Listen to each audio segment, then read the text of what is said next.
As your city councilman for District 3, my #1 priority is going to be housing. Currently, the housing prices in Midland are 45% higher than the state average. So it's no secret that we have to compete with the big cities, Austin, Dallas, and Houston, for manpower. And Austin, Dallas, and Houston have assets that we simply don't have, and that's a fact.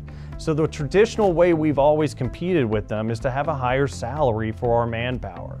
But that higher salary, if it's all going to rent, is kind of pushing all of that advantage out the window. If I'm making $70,000 a year, but I'm spending it all on rent, that's money I'm not putting into Susie South 40. That's the money I'm not putting into revitalizing downtown. In my opinion, there are three main obstacles we have to overcome in order to get more housing in Midland, Texas.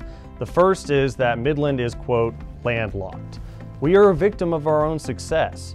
We're surrounded by oil and gas wells, and that actually prevents us from building new houses that spread outside of Midland.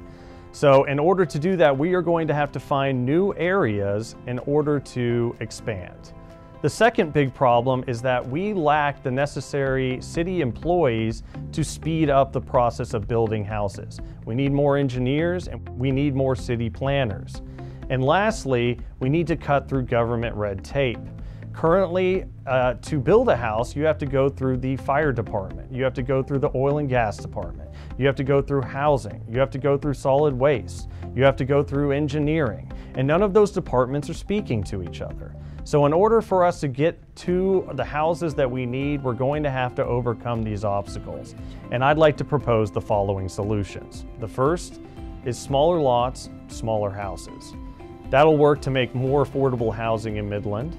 Additionally, I suggest building upward. By having apartment complexes that go 4, 5, 6 stories instead of what we have now, which is 3 stories, we can save space. And additionally, to speed things up, I recommend that we invest in prefab housing. By putting those in place, we can quickly lower housing costs and lower ad valorem taxes, thereby helping us to retain new citizens and letting us keep the people that have been here the longest in the houses that they grew up in.